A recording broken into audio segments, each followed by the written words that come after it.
No, that U.S. figure skating champions Johnny Weir and Tara Lipinski. They're giving Katie a special preview of the Winter Olympics. Coming up later, catching up with Olympic legends Johnny Weir and Tara Lipinski. They'll give a preview of what to expect at the Sochi Winter Olympics. That's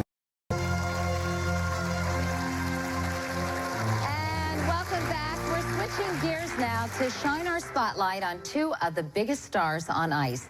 The Winter Olympics, believe it or not, are just 22 days away, and we thought we'd invite our favorite figure skaters to give us a preview of what's to come in Sochi, Russia. Between the two of them, they have more awards and sequins than we could possibly count. Please welcome Olympic gold medalist Tara Lipinski and three-time U.S. figure skating champion Johnny Weir.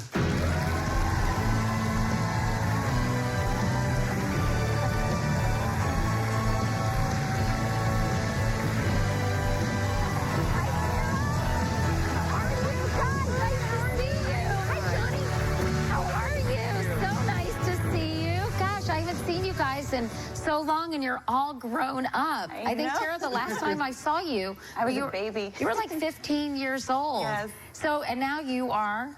31. Well, that's okay. That's young too, Tara. Don't you worry. Okay. So how excited are you guys to work together in Sochi? Just beyond. We have this sort of chemistry that cannot be denied. It's so much fun going into the booth and working together and really teaching America what figure skating is now and who's good and why they're good and to have a young, fresh perspective. Are you bringing fun to it? Yeah, I bet you want to make it fun, because I think your enthusiasm will be contagious for everybody watching. What are you doing to prepare? Are you memorizing stats? I remember when I used to cover the Olympics, I would be like, oh, they competed here, here, here. They placed this, this, and this. Are you doing that? Well, when I first started commentating a few years ago, I did. I had research, I had binders, spreadsheets.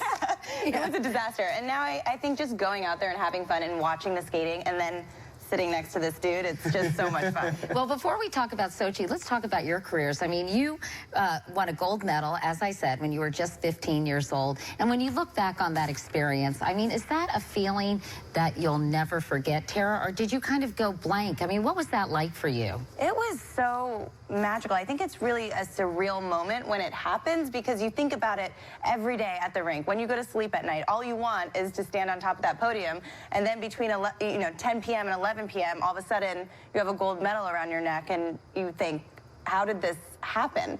So it's that pinch me moment. And it still happens. Sometimes I wake up and I'm like, whoa. Where do you keep your gold medal, by the way? It's in a museum right now, so it sort of travels around. But I remember that outfit. My daughter got a little skating outfit just like yours. I think there were girls all over the country who wanted to be just like Tara Lipinski. Meanwhile, Johnny, you were kind of a Johnny-come-lately to the sport. You started figure skating when you were 12 years old? 12 years old. That is so late. And I know, and I'm now just 15. But I mean, how did you start so late and become so good so quickly? Well, I'm from a small town in rural Pennsylvania, and we didn't have an ice rink, but I fell in love with it on television, watching the Nancy and Tanya saga unfold, falling in love with Oksana Bayul, the Olympic champion in 1994. And my parents saw how much I loved it. They got me a pair of used ice skates at Play It Again Sports, and our cornfield had frozen over behind our house. And I taught myself to skate from watching TV on a cornfield. That's amazing, isn't it? It's so because how old were you, Tara, when you started skating? I started roller skating at 3, and that was just for fun. And then I started ice skating at 6. Wow. So he's just that talented. Now let's talk about your outfits, because obviously you make a big splash not only in the ice, but with what you're wearing. Right. Is that Chanel, Johnny? It is. Gee, how could I tell? But you enjoy, obviously, sort of the costumes that you get to wear and all the other fun things about figure skating. Right. I'm very visual, and part of figure skating is the athletics and the sporting demands of it, and you know what it does to your body, but also there's a show. I have to give a performance. I have to wear these gorgeous costumes. I'm in a swan costume because I was skating to the swan, and I designed everything. I love that, by the way. That is so cool. You notice the red glove. That's the beak of the swan. Oh, I did not notice that. Thank you for pointing. That's cool. So there you are. But I'm inspired by my life. I'm inspired by what will entertain people, because at the end of the day, I'm an entertainer. Is it going to be much more fun, Tara, for you to be a commentator versus actually competing? It must be just so much pressure off your shoulders, or at least a different kind of pressure, right? Kind of pressure, but it's going to be so much fun because going to the Olympics in 1998, I had a blast, but there was so much pressure. And when you step on the ice, you can't fully just enjoy the moment. And I've gone back as a spectator, but now to go back in this capacity and still be involved, just not, you know, behind the scenes a little bit more than on the ice, I'm looking forward to it. Well, we're a few weeks away from the 2014 Winter Olympics. There's been lots of excitement and lots of controversy. Up next, we're going to talk about all of that right after this.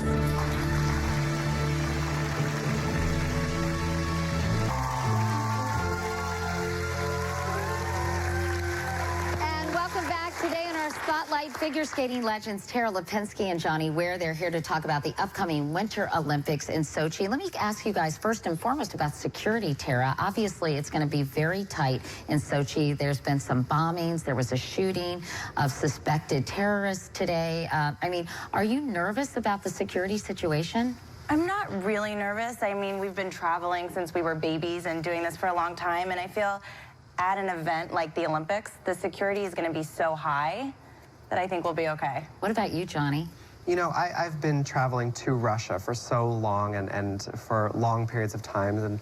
And despite it being a democracy, there is still that ability, sort of Soviet style, to mobilize people.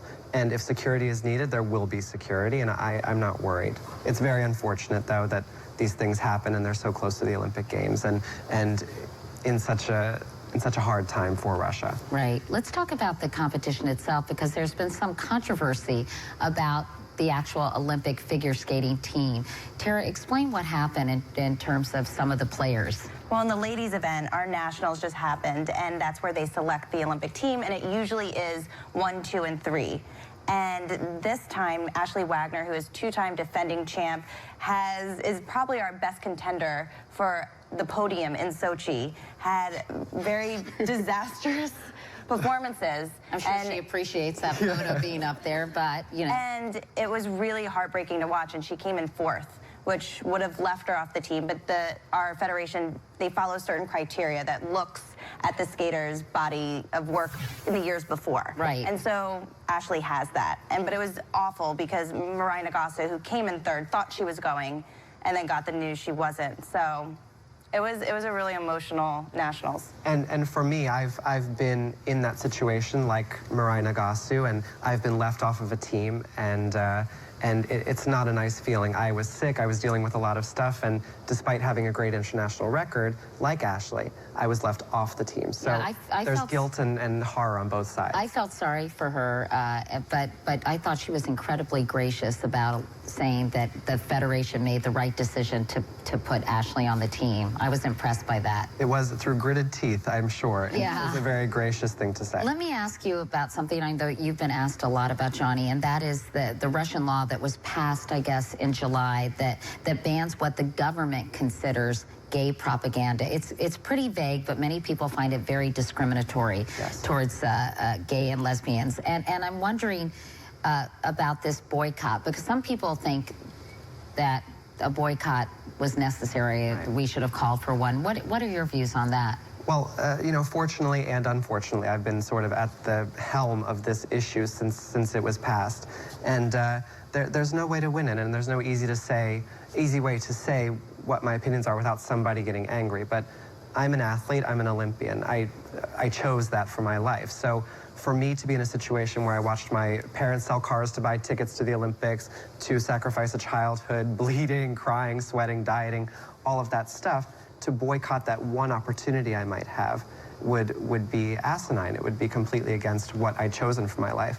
Being gay is something I was born into, and I don't celebrate it in the way that many people do, where you know, I'm gay, I'm here, I'm queer, get used to it. That's never been me. I've never thought that being gay would define me, the same as being white doesn't define me, or being born male doesn't define me. So, you know, there are many people that are anti-Russian Olympics because of their stance on gay people. But I am pro-Olympic, and anywhere they'd be held, I would be there. I know that President Obama is not going to be attending the Olympics, but in the U.S. delegation are 3 gay athletes, including Brian Boitano, Billie Jean King, Caitlin Cahow. Is that how you pronounce Caitlin's last name? I think so, yes. Anyway, so do you think that is is a good symbol coming from the United States to make these athletes part of the delegation? Like everything else, I have to sit on two sides of this argument. I think it's a beautiful, wonderful thing that President Obama is doing by including gays and lesbians on his delegation. But at the same point, the Olympics is not a political statement. The Olympics is about the athletes. It's about bringing nations together for a quiet, peaceful games. It's about marveling at the athletic abilities of these young people. And while I think it's cool what he did, I think that there could have been a better time to make this political statement and not use the Olympics as a platform. Oh, so you don't necessarily agree with him including them in the delegation? Cool. I think it's cool. Yeah, I think it's very cool. But I think, you know, the Olympics aren't political. The Olympics are about sport. And what are you most excited about, Tara, when you think about just the whole experience of being in Sochi? Personally, I'm very jealous of both of you because I wish I could be there covering it with you. But what are you most excited about? I think just being at an Olympics is such a special experience. It's the environment, the energy, everyone you meet other athletes, not just your sport. And it just reminds you that this is just so much bigger than figure skating or skiing.